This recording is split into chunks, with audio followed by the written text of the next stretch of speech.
আমার কথা তোমাদের ভালো লাগবে না, তার চেয়ে ভালো তোমরা তোমাদের প্রাসাদে ফিরে যাও, যেখানে তোমাদের দাসদাসীরা তোমাদের খেয়াল রাখবার জন্য তোমাদের সামনে পেছনে ঘুরে বেড়াবে। যাও। না শ্রীমান, আপনার মতো গুণী মানুষের থেকে তো আমরা সবকিছু শেখার জন্য তৈরি। আমাকে দয়া করে বলুন, মেবারের সমস্যা আমি কি করে...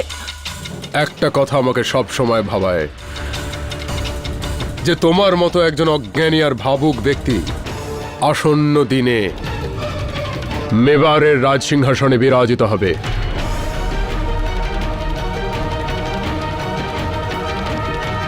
এই বাচ্চাটি যে গুহায় আটকে পড়েছিল,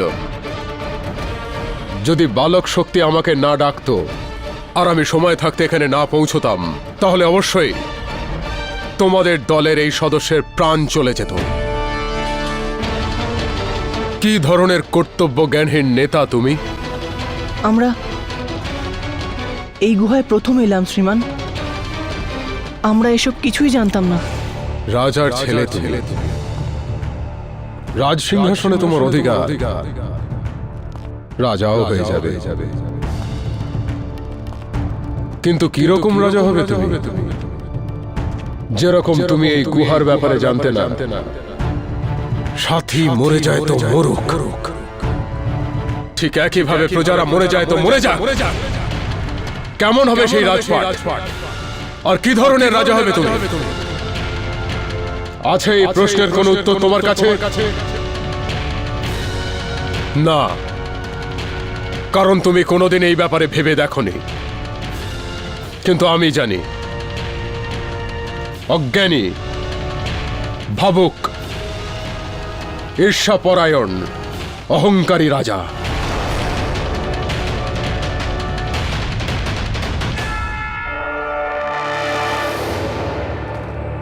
খুব তাড়াতাড়ি তোমাকে রাজাও করে দেওয়া হবে, কারণ সেটা তোমার অধিকার। আর তাই বিনা শিক্ষা দীক্ষাতেই তুমি রাজাও হয়ে যাবে। যখন এরকম কেউ মেবারের রাজা হবে, তখন মেবারের ভবিষ্যৎ আর কি হবে? ভগবান রক্ষা করুক মেবারকে।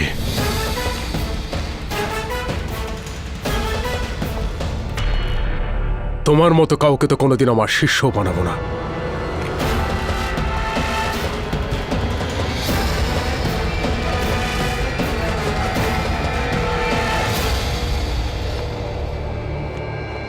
মহারাজ, দক্ষিণের রাজকুমারদের শিক্ষা দেওয়ার ফলে আমি এত অর্থ লাভ করেছি যে আমার আগামী প্রজন্ম বসে খেতে পারবে। তারপর আমি শিক্ষকতা থেকে সন্ন্যাস নিয়ে নিই। কিন্তু আমি যখন শুনতে পেলাম যে আপনি কুমার প্রতাপের জন্য যোগ্য গুরুর খোঁজ করছেন, তাই আমি সন্ন্যাস ত্যাগ করে আবার শিক্ষকতার জন্য মনস্থির করেছি। সন্ন্যাস নেওয়ার পর তাকে ত্যাগ করা কেন আচার্য মহাশয়? তার কারণ মহারাজ, আপনারা যেমন যোগ্য গুরুর খোঁজ করে থাকেন, আমিও তেমনি যোগ্য শিষ্যের খোঁজ করে থাকি। এমন শিষ্য যে আমার কাছে শিক্ষা লাভের পরে ইতিহাসের পাতায় গৌরব আর কর্মে অমর হয়ে যাবে, আর তার সাথে সাথে আমিও ইতিহাসের পাতায় স্থান পেয়ে যাব। আচার্য মহাশয়, আপনি আমার পুত্র সম্বন্ধে এত ভালো ভালো কথা বললেন, আমি আন্তরিকভাবে কৃতজ্ঞ। আপনারা সকল জ্ঞানীরা এই দরবারে এসে দরবারে যে সম্মান বাড়িয়েছেন, তার জন্য আমি মেবারনাথের তরফ থেকে সকলকে আন্তরিক অভিনন্দন জানাচ্ছি। খুব শীঘ্রই মেবারনাথ এ বিষয়ে তিনি তার বিচার জানাবেন। আমরা আপনাদের সূচিত করে দেব।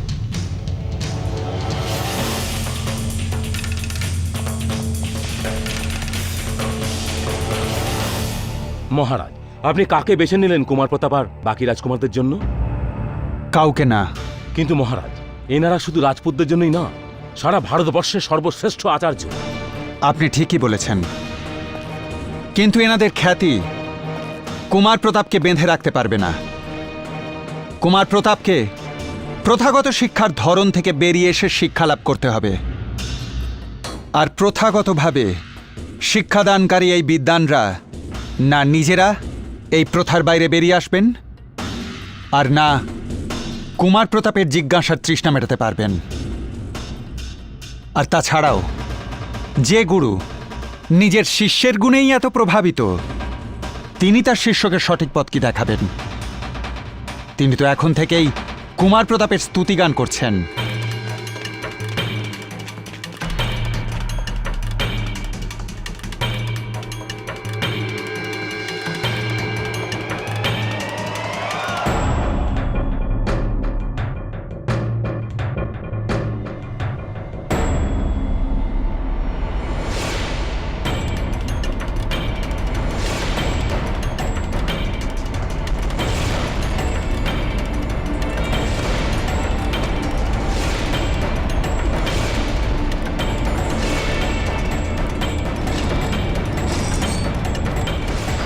যদি বর্তমান এবং ভবিষ্যতে নিজের মাতৃভূমির জন্য কিছু করার সময় আসে, তখন আপনি নিজের সর্বস্ব উজাড় করে দেওয়ার পংক্তিতে সবার উপরে থাকবেন।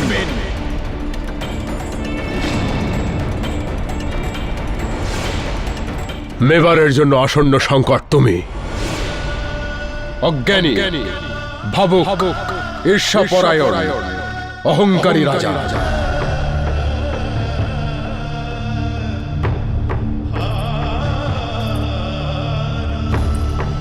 রাজকুমার, দেখুন আপনি এখানে, আর মহারানীমার সমস্ত প্রাসাদে আপনাকে খুঁজছেন।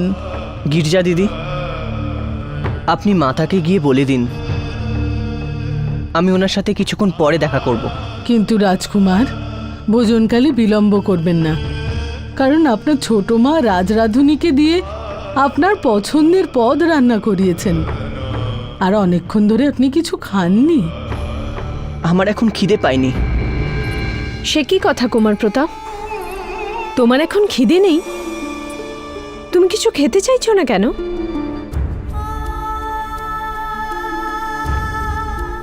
কারণ আমি এর যোগ্য নই মাতা।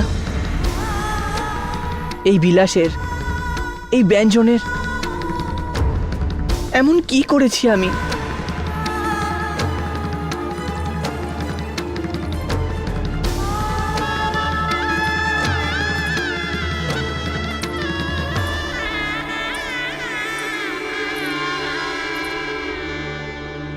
কি হয়েছে? কি হয়েছে প্রতাপ?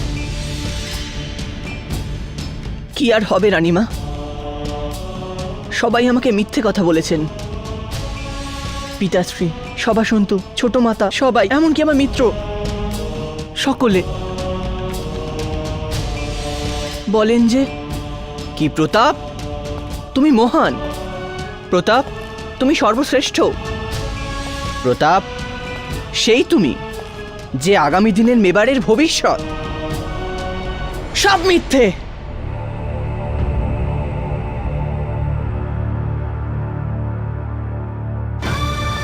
আমার তো এটা বলতেও ভয় করছে মাতা যে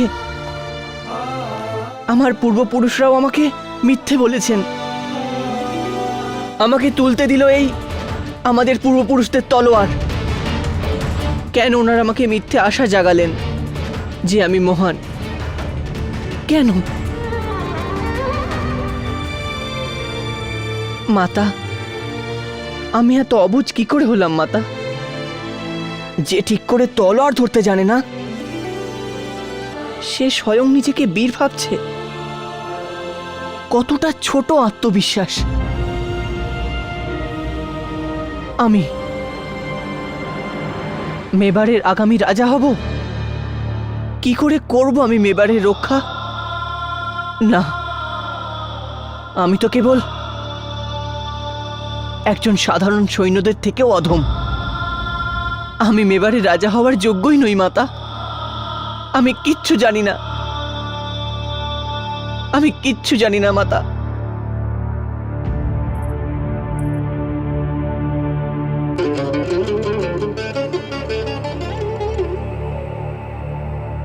কোনো সাফল্যই অন্তিম সাফল্য নয় প্রতাপ, আর না কোনো অসফলতা কোনো যাত্রার অন্ত।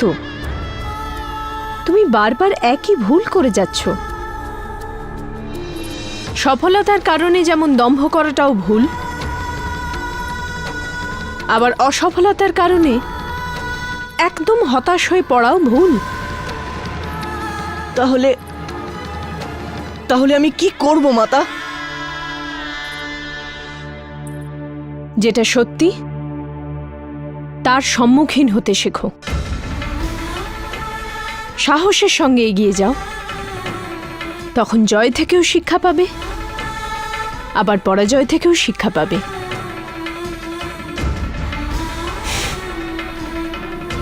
কার সঙ্গে দেখা হয়েছে আজ? একজন আচার্যের সাথে দেখা হয়েছিল। আমি গুহায় গিয়েছিলাম মাতা। আচার্যদেব আমাকে প্রথমবার সঠিক মার্গ দেখিয়েছেন। উনি আমাকে শিখিয়ে দিয়েছেন মাতা, যে ব্যক্তি নিজের প্রশংসাকে সত্যি মেনে তাতে ডুব দেয়, তার থেকে বড় মূর্খ আর কেউ হতে পারে না। ওনার জন্যই আমি বুঝতে পেরেছি মাতা, যে কোনো দায়িত্ব নিজের কাঁধে তুলে নেওয়ার আগে আমাকে অনেক কিছু শিখতে হবে, অনেক কিছু শিখতে হবে। একেই বলে নিয়তি সঠিক ন্যায় কুমার প্রতাপ।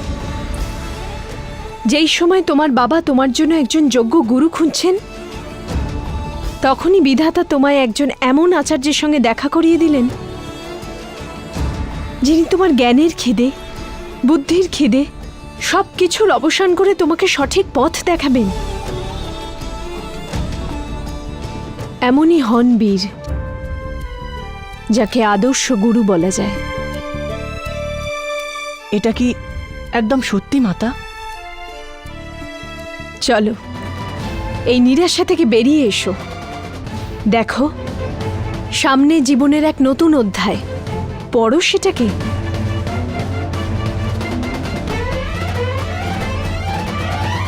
মহারাজ প্রণাম।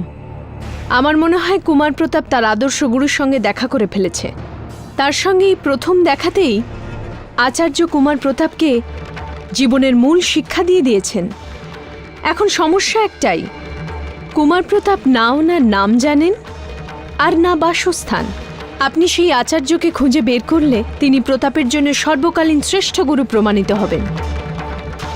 দুর্ঝর সিং মহাশয়, মহারাজ, এখন আমার আর আচার্য খোঁজার কোনো প্রয়োজন নেই। রাওয়াত মশাইকে বলুন আমার সঙ্গে দেখা করতে। ওনাকে আমার জন্য কাউকে খুঁজতে হবে। আজ্ঞে। যান। সমস্ত আয়োজন হয়ে গেছে না? আমার তো এই ঈদুর উৎসব খুব ভালো লাগে, আর অন্য কোনো উৎসব ভালোই লাগে না। তোমাদের যত সাজগোজ করার আছে করে নাও, ঠোঁটে রং কাজল সব লাগিয়ে নিয়েছি আমি। বাহ, কি সুন্দর কি সুন্দর।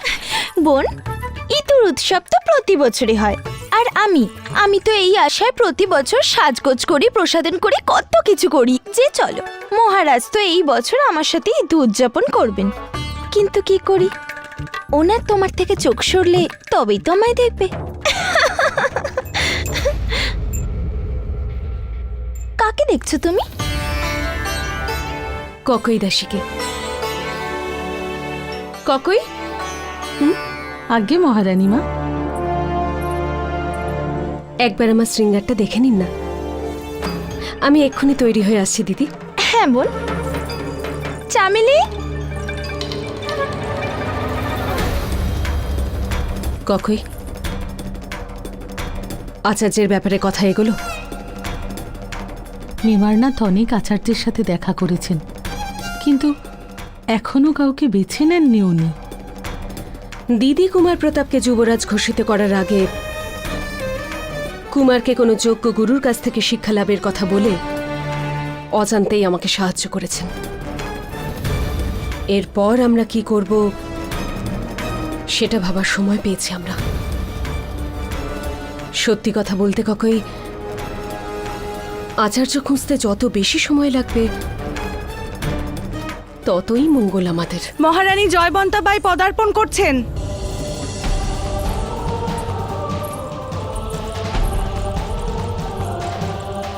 আপনি কেন কষ্ট করে এলেন দিদি? আমি বলেছিলাম তো, ইতুর সমস্ত আয়োজন আমি আর মেজ দিদি একসাথে করে নেব। তোমার ওপর পূর্ণ ভরসা আছে বোন। আমি এখানে সেজন্য নয়, অন্য কাজের জন্য এসেছি।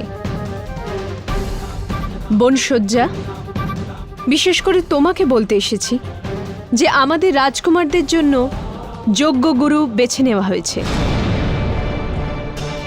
আরে বাহ দিদি, এটা তো তুমি খুব ভালো সংবাদ দিলে আমাকে এই শুভক্ষণে। কিন্তু তিনি কে, আর কবে থেকে তিনি আমাদের সন্তানদের শিক্ষা দিতে শুরু করবেন? কে সে তা ঠিকভাবে এখনো জানি না আমি, কিন্তু নির্বাচন হয়ে গেছে, এটাই গুরুত্বপূর্ণ। আমি তো এই ব্যাপারে আনন্দিত যে কুমার প্রতাপ এখন বুদ্ধিমত্তার সাথে সাথে নিজেকেও বাঁচাতে শিখে যাবেন। নিশ্চয়ই দিদি, খুব নিশ্চিন্ত হলাম এই কথা শুনে। আমি চলি। বোন, এবার কুমার শক্তিও প্রশিক্ষিত যোদ্ধা তৈরি হবে। বোন, আমি কত খুশি, আর এই খুশির জন্য তো আমার দমই বন্ধ হয়ে আসছে। শ্বাসরুদ্ধ করা আনন্দ তো তখন হবে দিদি, যখন প্রশিক্ষণের পরে গুরুদেব বলবেন যে কুমার শক্তিকেই ভবিষ্যতের রাজা ঘোষণা করা উচিত।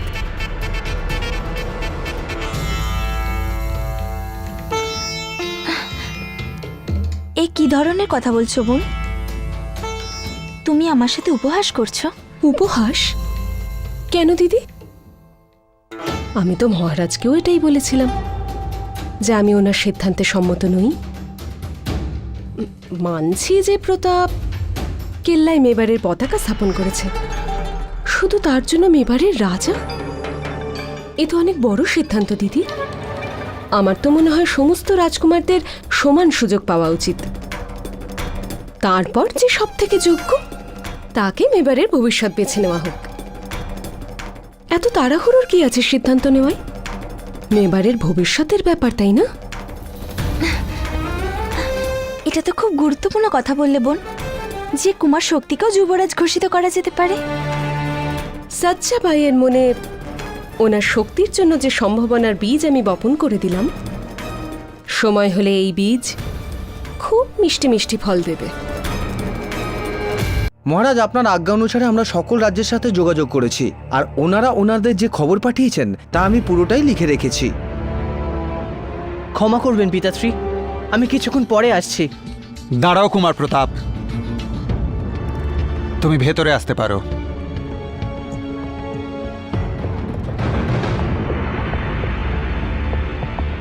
দুর্ঝর সিং,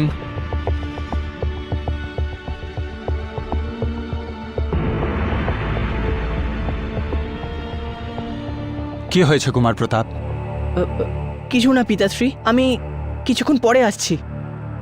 প্রথমত তুমি আমার চলতে থাকা গুরুত্বপূর্ণ সভার মাঝখানে কোনো অনুমতি না নিয়ে চলে আসো, আর তারপর জিজ্ঞাসা করলে কোনো সঠিক উত্তর না দিয়েই চলে যাও। কি হয়েছেটা কি? কুমার প্রতাপ, নিশ্চয়ই কোনো গুরুত্বপূর্ণ কথা আছে, বলো আমাকে, আমি শোনার জন্য তৈরি। পিতাশ্রী, আমি সেসব কিছু শিখতে চাই যা আমি এখনো জানি না। সকল অস্ত্রবিদ্যা, বেদ পুরাণের কথা, যাদের কাছে আমি এখনো পর্যন্ত যোগ্য নই, কঠিন পরিশ্রমের মাধ্যমে আমি তাদের মনেও অবশ্যই জায়গা করে নেব পিতাশ্রী। শুধু এই জন্যই নয় যে আমি আপনার পুত্র, আমি আমার নিজের ক্ষমতায় দেশে সেবা করতে চাই পিতাশ্রী। কুমার প্রতাপ, শীঘ্রই তোমাকে এই সব যা তুমি জানতে চাও, যা তুমি শিখতে চাও, শেখার সুযোগ পাবে। প্রণাম মহারাজ। আসুন রাওয়াত মশাই। মহারাজ, বড় রাজকুমার প্রতাপ আর অন্যান্য রাজকুমারদের প্রশিক্ষণের জন্য যে গুরুদেব খোঁজার দায়িত্ব আপনি আমাকে দিয়েছিলেন, একলিঙ্গনাথের আশীর্বাদে আমি সেই গুরুদায়িত্ব পূর্ণ করেছি। খুব ভালো রাওয়াত মশাই, খুব ভালো। বলুন ওনার সম্পর্কে। মহারাজ, ওনার নাম আচার্য রাঘবেন্দ্র। ওনার বংশধারা নিশ্চিত রূপে রঘুবংশের সাথে যুক্ত। বেদ পুরাণে প্রচণ্ড জ্ঞানী, সমস্ত রকমের অস্ত্রশস্ত্র চালনায় পারদর্শী হওয়ার সাথে সাথে উনি ধনুর্বিদ্যাতেও পটু। নিজের মন, আত্মা আর শরীরকে একাত্ম করে আচার্য মশাই বড় বড় পাথর নিজের হাতে সরিয়ে দিতে পারেন মহারাজ। সমস্ত রাজপুতানায় ওনার মতো গুণী আচার্য আর দ্বিতীয় কেউ নেই। রাওয়াত মহাশয়, রাজপুত সমাজে এত গুণী আচার্য সম্পর্কে আমি আজ অবধি শুনিনি কেন? তার কারণ এই যে মহারাজ, আচার্য রাঘবেন্দ্র বেশিরভাগ সময় জঙ্গল আর গুহাতেই থাকেন। আর হ্যাঁ, নিজের শিষ্যর খোঁজ উনি নিজেই করেন। যখন এরকম কেউ মেবারের রাজা হবে, তখন মেবারের ভবিষ্যৎ আর কি হবে? তোমার মতো কাউকে তো কোনোদিন আমার শিষ্য বানাবো না।